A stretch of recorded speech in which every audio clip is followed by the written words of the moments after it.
Bismillahirrahmanirrahim. Rabbi shrah li sadri wa yassir li amri wahlul 'uqdatam min lisani yafqahu qawli. Rabbana zidna ilma. Assalamualaikum warahmatullahi wabarakatuh. Tuan-puan yang dirahmati Allah. Saya akan berkongsi satu lagi topik kali ini sebagai persiapan kita menyambut Ramadan. Iaitu tujuan yang jelas sambut Ramadan. Saya nak mulakan dengan beri satu perumpamaan dua orang yang masuk ke sebuah sekolah. Jadi pelajar pertama ni dia ada tujuan jelas kenapa dia masuk sekolah. Dia nak belajar dan dia nak keluar sekolah dengan segulung sijil. Jadi dia pun masuk kelas, dengar apa yang cikgu ajar, buat segala kerja rumah dan ambil peranan sebagai seorang pelajar. Akhirnya dia lulus cemerlang dan berjaya dapat sijil tu. Jadi pelajar kedua pula ni, dia masuk sekolah tanpa ada sebarang tujuan. Dia tak tahu kenapa dia kena masuk sekolah. Jadi bila dia diberi peluang masuk sekolah, apa yang dia buat? Dia buatlah apa-apa yang dia suka. Ada waktu dia suka dekat pokok-pokok, dia pun ambil masa berhari-hari berkebun kat sekolah tu. Ada waktu dia suka dengan hidangan kantin sekolah, jadi dia banyak habiskan masa makan di kantin sekolah. Akhirnya dia ambil juga peperiksaan tapi gagal.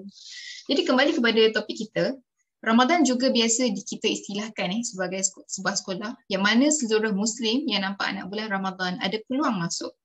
Namun yang bezakan adalah sejauh mana masing-masing berjaya capai matlamat sekolah Ramadan.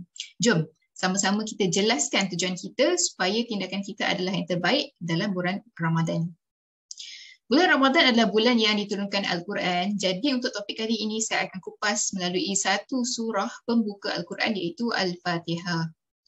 Pertama sekali, surah komprehensif yang beri rumusan keseluruhan Quran dimulakan dengan kenalkan kita siapa Allah. Siapa Allah? Alhamdulillahirrabbilalamin. Allah adalah satu-satunya zat yang layak terima kepujian dan kesyukuran. Dialah Rabb seluruh alam, dialah yang menciptakan segala makhluk, dialah yang memberikan rezeki dan mencukupkan keperluan kita. Dialah mentadbir segala-galanya. Siapakah dia yang mentadbir alam ini? Ar-Rahmanir-Rahim. Dialah yang pemurah, dialah yang maha pemurah lagi maha mengasihani. Segala nikmat yang kita kecapi adalah bukti kasih sayangnya. Dan salah satu bukti kasih sayangnya adalah dia turunkan kepada kita petunjuk Al-Quran. Akhirnya akan tiba satu hari nanti iaitu hari pembalasan Maliki Yaumiddin. Pada hari tersebut dialah yang menguasai dan memiliki segala-galanya. Ketika itu manusia tak kira kaya atau miskin, berpangkat atau tidak, semuanya akan jadi sama sahaja iaitu sebagai hamba Allah. Pada hari tersebut manusia hanya terbahagi dua golongan sahaja iaitu golongan yang dapat rahmat Allah lalu dimasukkan ke syurga atau golongan yang diadili Allah. Mereka ingkar, mereka buat kerosakan di dunia. Golongan ini akan terima pengadilan setimpal dengan apa yang telah dilakukan. Jadi bagaimana untuk kita selamat pada hari pembalasan nanti? Jawapannya ada pada ayat berikutnya. Iyyaka na'budu wa iyyaka nasta'in. Untuk selamat pada hari pembalasan nanti kita perlu mengabdikan diri hanya kepada Allah. Jadi dan mohon jugalah pertolongan kepada Allah untuk kita realisasikan tujuan hidup ini. Bagaimana nak mengabdikan diri kepada Allah? Jadi dalam surah Hud, Allah menyatakan bahawa tidaklah diturunkan Al-Quran itu melainkan untuk kita mengabdikan diri kepada Allah. Al-Quran itu kata-kata Allah. Jadi siapa yang nak jadi hamba Allah, dia kena faham apa yang Allah cakap supaya boleh bertindak ikut apa yang Allah nak.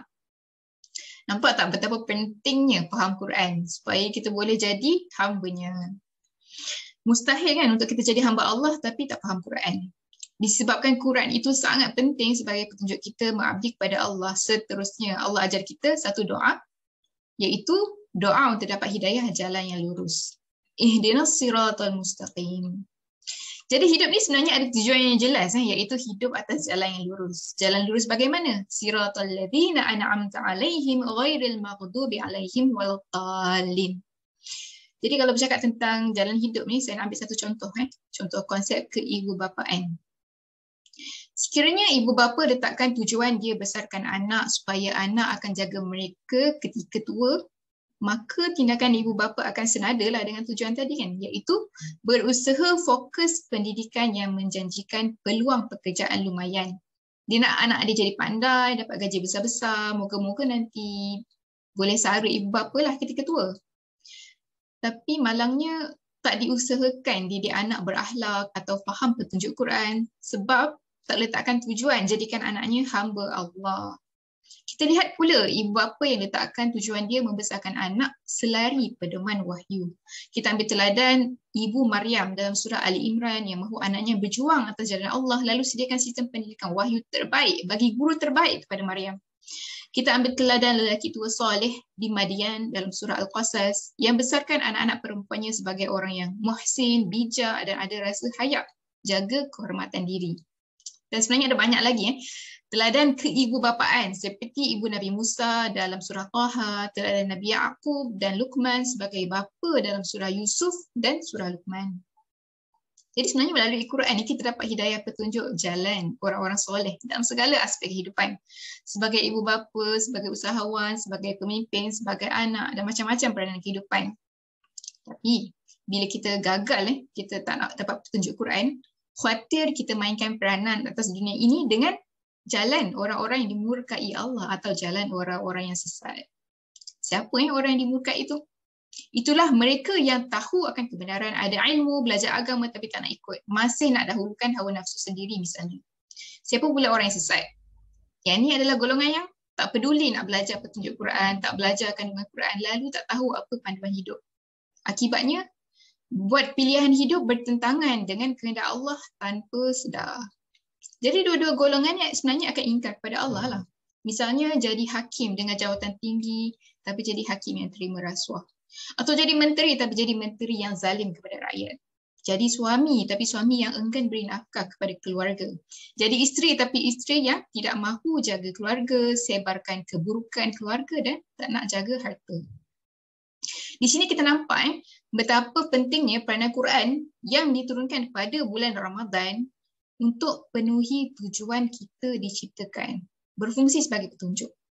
Iaitu kita hidup untuk jadi hamba Allah lalu pada hari pembalasan kelak dapat rahmatnya dan dimasukkan ke dalam syurga. Jadi sebenarnya apa yang kita nak dari bulan Ramadan ni?